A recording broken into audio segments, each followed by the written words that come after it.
오늘은 추수감사주일입니다. 우리가 1년 동안 살아오면서 하나님의 은혜로 받았고 누렸고 하는 모든 것을 감사하는 날입니다. 기독교에서 말하는 시간과 인생은 늘 마디를 형성하면서 나아가도록 그렇게 인도를 합니다. 대나무가 하늘을 향해 곧게 쭉쭉 올라갈 수 있는 것은 마디의 견고함 때문입니다. 그래서 대나무가 자라는 걸 보면 마디를 형성할 때 굉장히 시간이 오래 걸리고 그 위에 이렇게 통으로 올라갈 때는 그 금방금방 자라납니다. 우리가 절기라고 하는 말을 쓰는데 그 절자가 바로 마디 절자입니다. 추수감사절이라고 그러면 감사로 인생의 한마디를 형성한다, 이렇게 이해를 하시면 되겠죠. 네, 전통적으로 교회사 전통으로 추수감사주일 다음 주일은 주님의 오심을 기다리는 대림절 혹은 대강절, 또 우리 감리교에서는 강림절 이런 표현을 씁니다만 강림절이 시작이 됩니다. 그래서 교회 달력으로는 새해가 1월달이 아니고 강림절부터 새해로 그렇게 취급합니다. 그러니까 추수감사주일은 교회력으로는 송년주일이 되죠. 우리가 예수님의 오심, 예수님의 돌아가심, 부활, 성령의 오심 이렇게 해서 1년이 끝나거든요. 그래서 오늘은 그런 의미에서 보면 교회력이 다 완결되는 주일이기 때문에 그리스도의 왕국이 완성되는 주일이다. 그래서 왕국주일이다, 이렇게도 부릅니다. 그래서 오늘 주일은 특별히 색깔을 그리스도의 승리를 상징하는 흰색으로 이렇게 바꾸고 예배를 드리게 되어 있습니다. 그러니까 지금 우리가 송년주일 그리고 한 해를 마감하는 교회 달력으로는 그런 주일이기 때문에 각별히 하나님 앞에 감사하고 우리의 새로운 인생을 기약하는 귀한 주일이 되시기를 바랍니다. 우리 교회로서도 뜻깊습니다. 올해 한국기독교교회협의회가 선정한 100번째 녹색교회가 되었잖아요. 그래서 우리가 성령강림절의 절반을 12주일을 떼서 9월달부터 창조절을 지켜왔습니다. 그 12주일의 창조절도 절반을 나누어서 앞에 6주는 하나님의 창조세계가 어떤 의미고 얼마나 아름다웠고 또 얼마나 좋았는데 한편으로 인간의 탐욕으로 창조세계가 어떻게 훼손되어 왔는가, 훼손시키고 있는가, 또 황금 송아지를 하나님이라고 부르면서 한없는 탐욕을 추구하는 인간들의 타락한 현실을 함께 살펴보았습니다. 그리고 그럼에도 불구하고 또 회개하고 돌아오는 이른 양들, 이른 은전을 찾는 그 주인의 마음으로 하나님께서는 우리들이 돌아오기만 하면 기쁘게 맞아주시고 천국잔치를 베풀 정도로 그렇게 기뻐하신다 하는 것도 우리가 묵상을 했습니다. 그리고 회개하고 돌아오는 하나님의 백성들을 향해서 그냥 기뻐만 하시는 것이 아니고 새롭게 약속의 땅을 허락하신다라고 하는 비전도 아울러 새겼습니다. 그리고 뒷부분의 6주일은 우리 새신교회가 2023년에 일꾼들을 준비하면서 사역 박람회를 함께 진행하며 하나님의 창조 세계를 회복하는 그리스도인의 삶은 어떠해야 되는가, 그것을 새신교회 안에서는 어떻게 실천할 것인가 하는 것을 가지고 창조 질서 회복의 기쁨이라는 주제로 묵상하면서 오늘에 이루고 있습니다. 하나님을 찬양하는 그 찬양하는 삶의 기쁨, 그걸 함께 나누었죠. 또 성도들에게 매주일마다 천국 잔치를 준비해주는 애찬 위원들의 기쁨, 또 천국문에서 성도들을 영접하는 마음으로 그렇게 성도들을 반갑게 맞이하는 우리 주차위원, 예배위원, 또 방송실에서 수고하는 분들, 다양한 또 이 재단 미아위원들 이런 분들의 섬김도 우리가 함께 보았습니다. 또 아름답고 친밀한 성도들의 공동체를 만들어가는 속회와 선교회, 이 기쁨도 함께 살폈고, 혼탁한 세상에서 아름다운 하나님의 사람을 길러내는 양육의 기쁨에 참여하는 삶, 이런 것들도 함께 살피면서 이 모든 삶들이 창조 질서를 회복하는 삶이라 이렇게 규정하면서 우리가 함께 결단하기를 촉구해 왔습니다.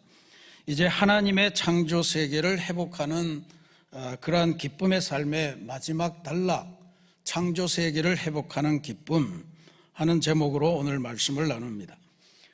오늘 우리가 봉독한 하나님의 말씀은 말라기 마지막 장입니다. 그러니까 구약 성경의 맨 마지막 6구절을 읽으신 거예요. 말라기 선지자는 이스라엘 백성들이 바벨론 포로 70년 생활을 다 마치고 해방되어서 고향으로 돌아오고 난 다음에 그 시대에 활동했던 선지자입니다. 구체적으로 보면 이스라엘 백성들이 70년 바벨론 포로 생활을 하고 고향에 돌아왔는데, 고향에 돌아와서 이스라엘 백성들이 가장 열심히 한 일이 뭐냐면 무너진 예루살렘 성전을 다시 재건하는 것이었습니다. 우여곡절을 거쳐서 성전 재건을 이루었는데, 문제는 건물은 지었는데 신앙이 예전처럼 회복되지 않는 거예요. 제사장들은 예배를 소홀히 여기고 교회의 재물을 뒤로 빼돌리고, 백성들은 포로되었던 그 시절의 교훈을 잊어버리고 하나님을 그저 형식적으로 섬기는 그러한 상황에 빠져들어갔습니다. 말라기가 특별히 고발하는 것은 온전한 11조가 사라졌다라고 하는 사실입니다.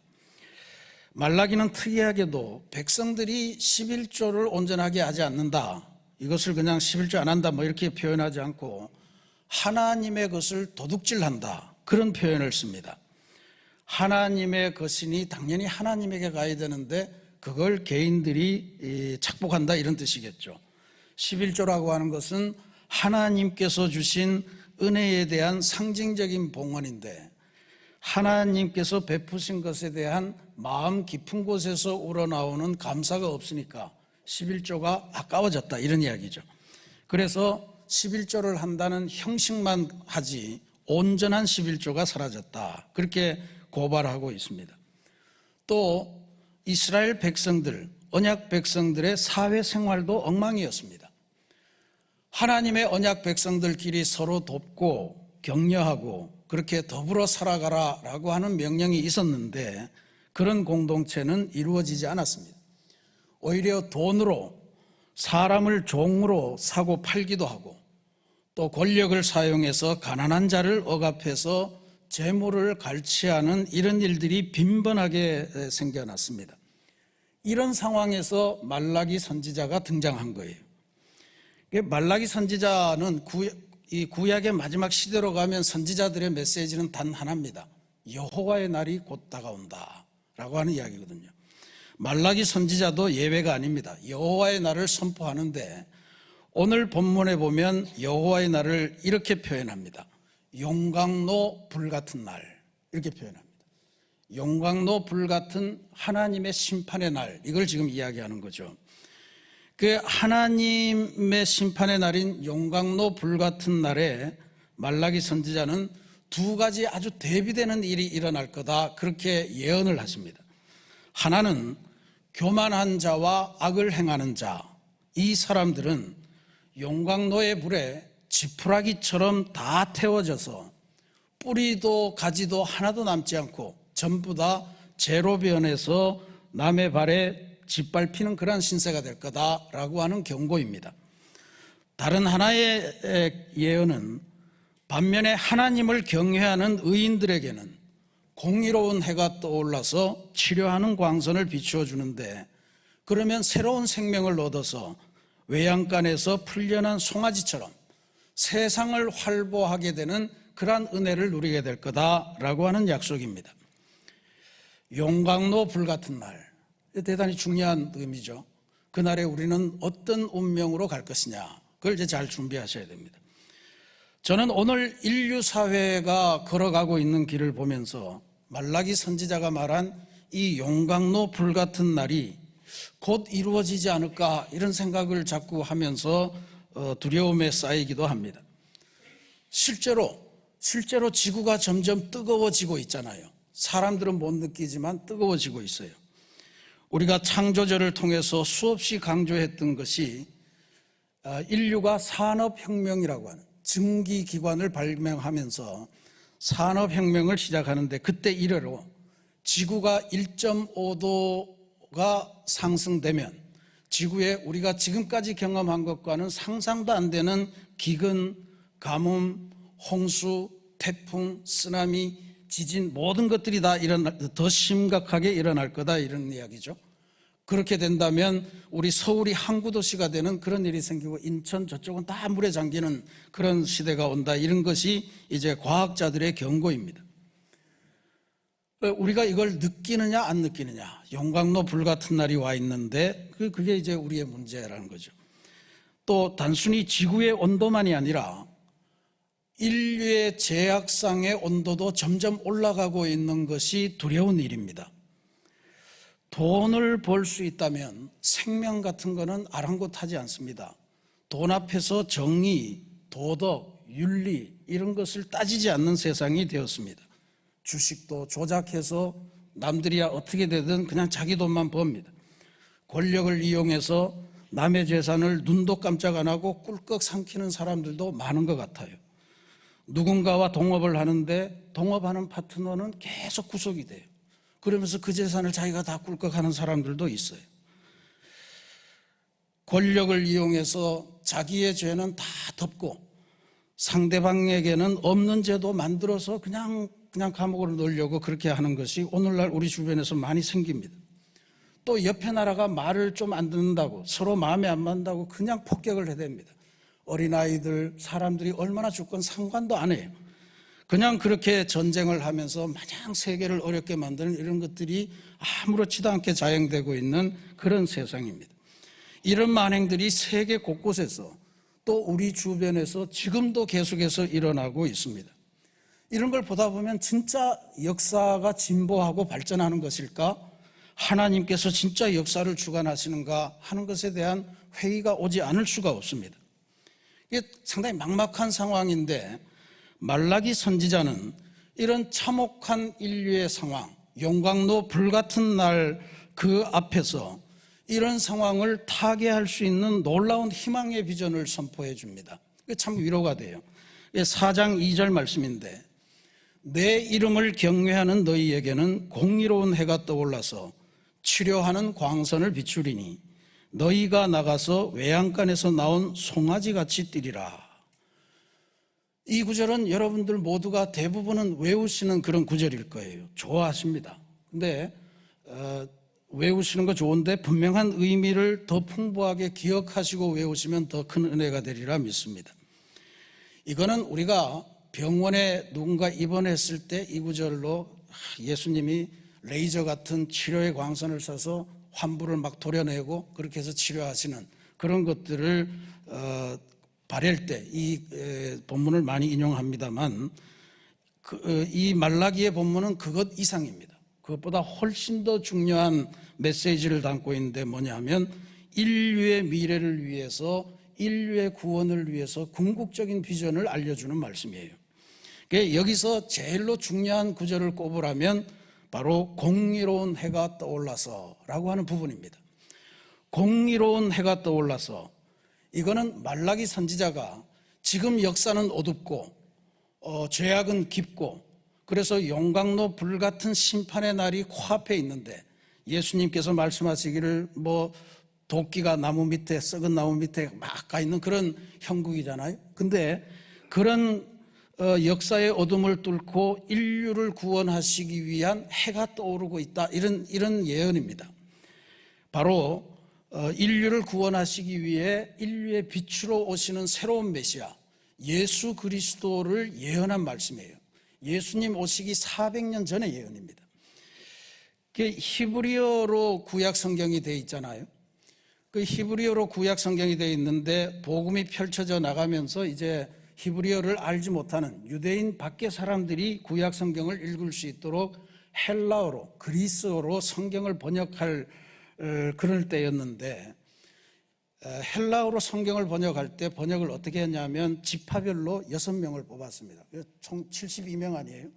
그 72명의 성경학자들을 전부 다 독방에 다 집어넣고, 이건 교회사에 전해 내려오는 이야기입니다. 다 72개의 방에 다 집어넣고 번역을 시켰는데 나중에 번역해 나온 걸 보니까 다 똑같더라는 거죠. 그래서 하나님의 영감으로 번역이 됐구나 하고 그걸 채택을 했는데, 그거를 이름하여 70인역이라고 그럽니다. 72인역이 맞겠으나 그냥 우수리 떼고 70인역으로 한 것 같아요. 근데 이 70인역을 번역할 때 공의로운 해가 떠올라서라고 하는 거를 무슨 헬라어를 썼느냐? 아나톨레라고 하는 말을 썼습니다. 아나톨레라고 하는 말은 해가 돋아온다, 돋는 해, 이런 뜻입니다.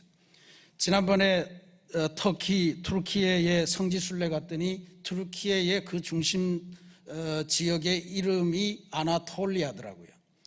왜 그러냐 봤더니 유럽 사람들이 이렇게 보면 거기가 해 뜨는 동쪽이니까 아마 해 뜨는 곳, 그런 이름으로 아나톨리아 그랬던 것 같아요. 그게 아나톨레에서 비롯된 말입니다. 왜 이 공의로운 해가 떠오르는 것, 아나톨레가 중요하냐 하면요, 번역되면서 이게 어떻게 사용되냐 하면 예수님께서 탄생하실 때 누가복음 1장에 보면 예수님보다 6개월 전에 세례 요한이 태어나잖아요. 그 세례 요한이 태어나는데 그 아버지 사가랴가 세례 요한이 엄마 뱃속에서, 엘리사벳 속에서 잉태되어 있을 때 9개월 동안 혀가 굳어서 말을 못했습니다. 하나님 말을 못하게 하신 거예요. 근데 아이가 태어나고 이제 되니까 바로 혀가 풀려서 말을 하는데 첫 일성이 뭐냐 하면 찬송하리로다. 라틴어로 베네딕투스입니다. 그걸 베네딕투스 찬송가라고 불러요. 그 뒷부분에 가보면 쭉 자기 아들 세례 요한이 갖는 영적인 의미를 쭉 알려주는데, 그러니까 예수님의 길을 예비하는 그러한 종으로 이제 태어났다, 이런 의미죠. 근데 누가복음 1장 78절 79절에 보면 이런 구절이 나옵니다. 사가랴의 고백입니다. 이는 우리 하나님의 긍휼로 인함이라. 이로써 돋는 해가 위로부터 우리에게 임하여 어둠과 죽음의 그늘에 앉은 자에게 비치고 우리 발을 평강의 길로 인도하시리로다 하니라. 사가랴의 이것도 일종의 예언이죠. 바로 돋는 해이신 예수님, 메시아를 그 길을 준비하기 위해서 우리 아들이 왔고 그게 하나님의 뜻이다, 이런 뜻입니다. 말라기 선지자는 바로 그걸 지금 400년 전에 예언한 거예요. 돋는 해이신 예수님의 길을 준비하는 자기 아들, 이제 이게 사가랴의 이야기인데, 말라기는 거기에서 돋는 해에서 한 걸음 더 나아가서 돋는 해에서 뻗어나오는 치료하는 광선을 언급하고 있어요. 이게 치료하는 광선, 이게 이제 중요한 건데, 근데 우리 성경을 이렇게 다 보시면요, 광선이라고 하는 앞에 방괄호하고 일자가 있습니다. 그 일자는 그 밑에 뭐가 있다는 거예요. 그 밑에, 맨 밑에 가면 1 이렇게 하고 나오는데 날개라고 되어 있습니다. 날개. 그러니까 이거는 이해하기가 쉽게 돼요. 돋는 해가 떠오른다. 공의로운 예수님께서 나타나시는데, 예수님께서 그냥 나타나시는 것이 아니고 예수님께서 손을 펴서 날개를 만드시고 어둠에서 허덕이고 있는 주님의 백성들을 끄집어 올려서 새롭게 싣고 가는 그런 형상이에요. 그러니까 죄악 속에 허덕이고 있는 그 백성들을 치료하는 광선을 쏘서 외양간에서 곧바로 나온 것 같은 송아지처럼 뛰어놀게 만들겠다라고 하는 게 말라기의 그 비전의 예언 아닙니까? 그래서 지금 예수님에게 바로 적용을 하면 돋는 해에서 뻗어나오는 치료하는 광선은 예수님께서 팔을 벌리시고 그 안에서 날개 그늘을 만드셔서 우리의 인생을 돌보시고 우리를 덮고 있는 어둠, 역사의 어둠, 이런 것들로부터 우리를 해방시켜 주시는 주님의 인도하심을 상징하는 거예요. 이제 이해가 되시죠? 주님께서 왜 오시나? 우리는 죄악에서부터 어떻게 해방이 되나? 이런 것들을 깨칠 수 있습니다. 요즘 세상을 보면 죄악의 온도가 올라간다고 그랬는데 온갖 불의와 악행이 자행되는 이 세상에서 사람들이 가장 염두에 두는 것은 요령입니다. 요령 있게 살아야 똑똑하다는 소리를 듣고 요령 있게 살아야 지혜롭다는 이야기를 듣고 그렇습니다. 눈치 빠르게 세상에 흘러가는 대세에 민감하게 움직이면서 절대 손해보지 말고 남에게 손해를 끼칠지언정 나는 이득을 챙기는 것, 그게 요령 있는 삶이라고 칭찬하는 세상입니다. 그런데 말라기 선지자는 전혀 다른 예언을 해요. 용광로 불 같은 날에, 그날이 되면 어떻게 된다고 그랬습니까? 이렇게 세상의 대세를 쫓아서 요령 있게 살아가던 사람들, 하나님 대신에 요령을 선택한 사람들은 모두 다 불살라져서 뿌리와 가지가 전부 다 사라지고 결국은 재가 되어서 의인들의 발에 짓밟히는 신세가 될 거다. 그렇게 말씀해 주시고요.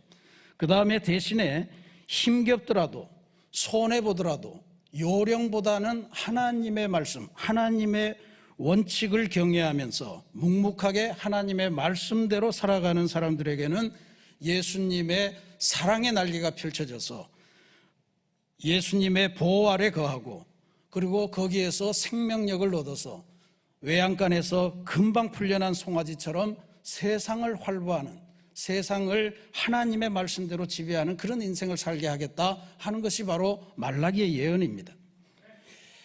이게 대단히 중요한 말 아니겠습니까? 이게 우리 추수감사절에 새겨야 될, 또 이 왕국주일에 새겨야 될 귀한 말씀입니다.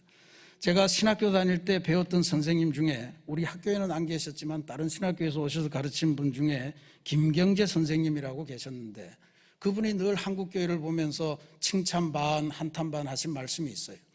한국교회는, 한국 기독교는 감사의 종교가 되었다. 좋은 말이잖아요. 근데 그분은 한국 교인들, 그러니까 감사가 세 종류가 있는데, 하나는 소유에 대한 감사, 소유 감사.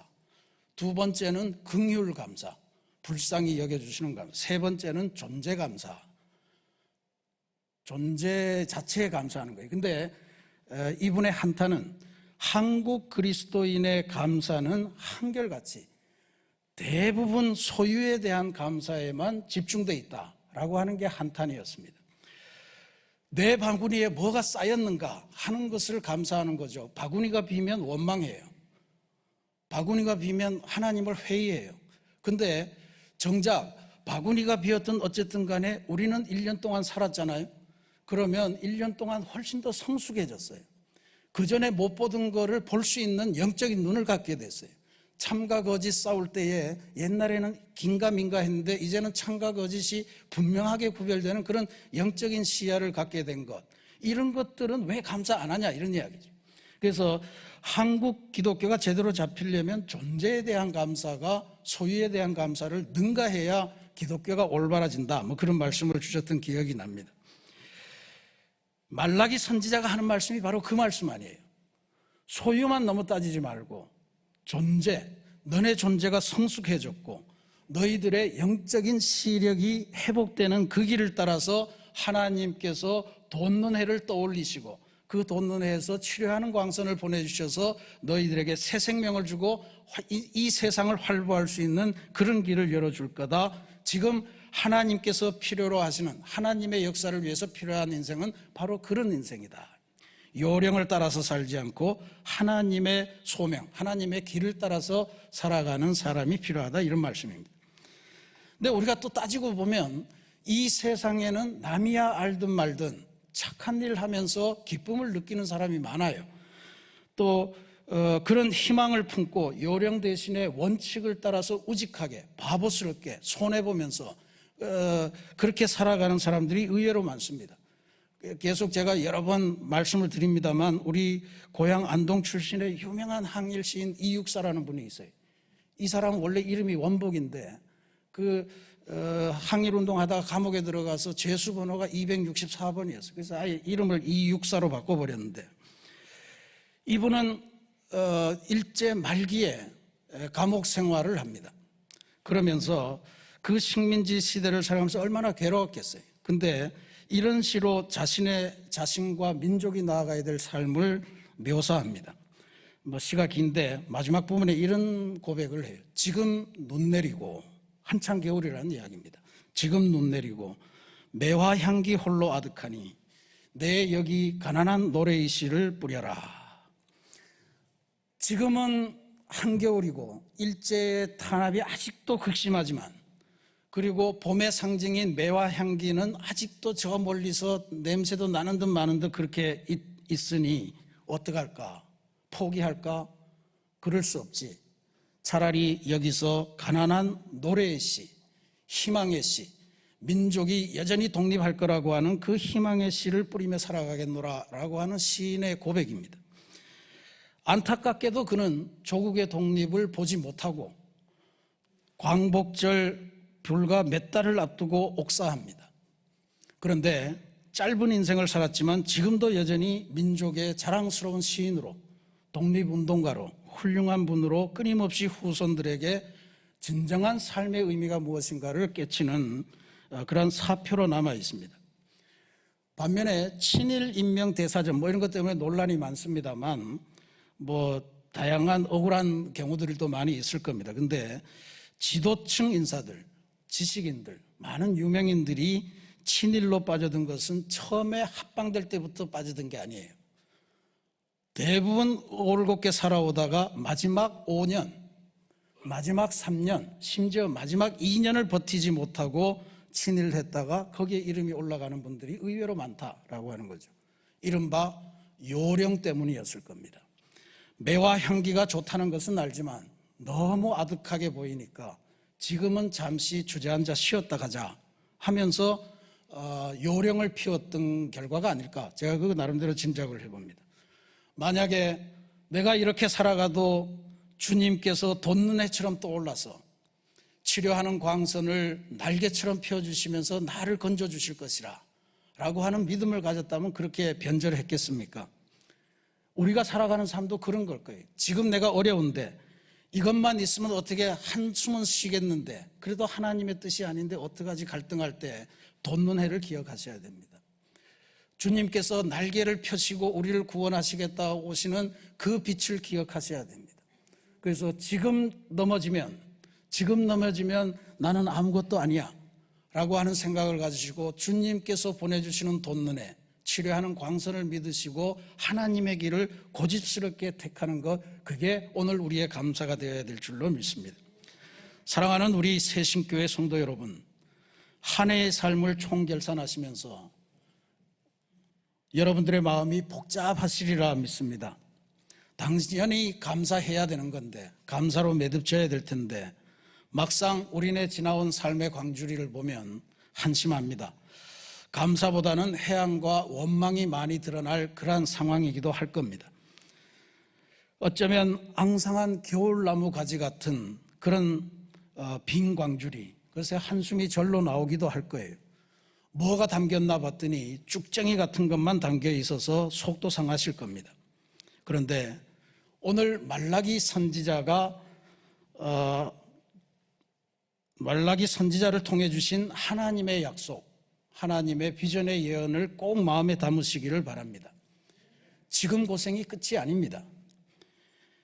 지금 절대로 끝이 난 것이 아니고 주님께서 돋는 해처럼, 그리고 활짝 편 팔에 치료하는 광선을 담고 우리에게 다가오실 것임을 믿으셔야 됩니다. 현실이 막막하다고 여기서 그냥 주저앉아 버릴까라고 하는 요령을 피시면 안 됩니다.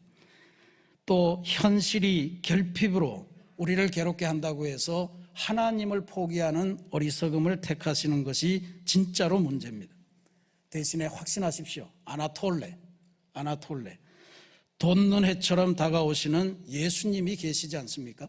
그 예수님에게 희망을 주시고 내게 주어진 하나님의 소명, 창조 질서를 조금 더 아름답게 만드는, 뭘 하는지는 몰라도 관심을 쓰고 그렇게 하는 것을 최고의 기쁨으로 여기며 한 걸음 한 걸음 내딛어 보시기 바랍니다. 주님께서 잡아주실 거예요. 주님께서 치료하는 광선으로 우리의 앞길을 비춰주실 겁니다.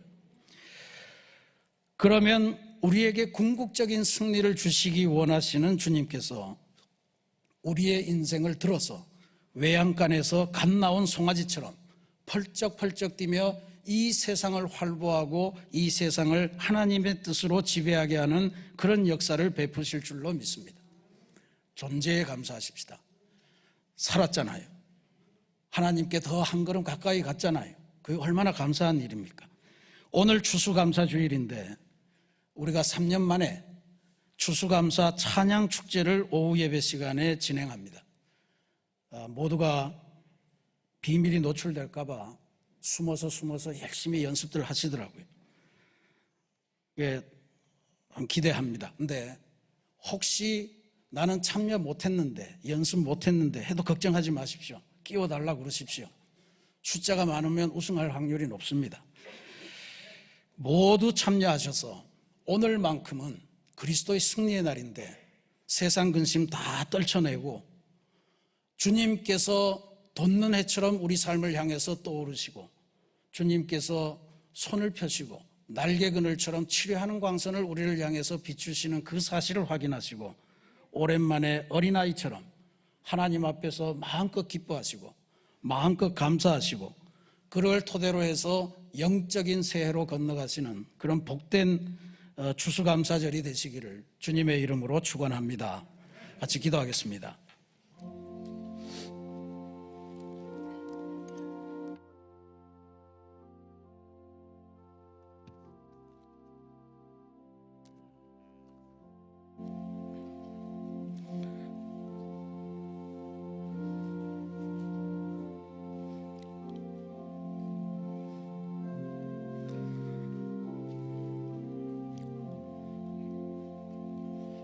사랑의 하나님, 하나님께서 지어주신 창조세계가 너무너무 아름다웠는데 어쩌다 보니 우리 앞에는 용광로 불같은 날이 닥쳐왔습니다. 하나님, 다시 한번 말라기 선지를 통해서 용광로 불같은 이 엄혹한 현실을 벗어날 수 있는 영적인 비결을 발견하였는데 바로 공의로운 해처럼 우리에게 떠올라서 날개 그늘처럼 치료하는 광선을 부숴주시는 그 예수 그리스도를 믿는 길밖에 없음을 저희들이 배웠습니다. 하나님, 우리가 추수감사절을 맞이하며 우리의 광주리를 들여다보며 거기에 무엇이 주어졌나 하는 소유에만 감사하지 않도록 하시고 하나님과 내가 1년 동안 더 가까워졌네. 어려운 시기를 통해서 하나님의 사랑을 새롭게 깨달았고 어려운 시기를 통해서 하나님의 의와 또 세상의 불의를 구별할 수 있는 눈도 생겼으니 하나님에게 우리 존재의 성숙에 대해서 감사할 수 있는 믿음을 갖도록 주님 인도하여 주옵소서. 무엇보다도 우리에게 주신 창조 세계를 또 망가진 이 세계를 하나하나 회복해가는 작은 실천이 참으로 기쁜 그러한 그리스도인이 되게 주님 역사하여 주시고 우리 새신교회를 통해 그 기쁨을 날로 확산해가는 귀한 역사 있도록 도와주옵소서. 예수님의 이름으로 감사기도 드립니다. 아멘.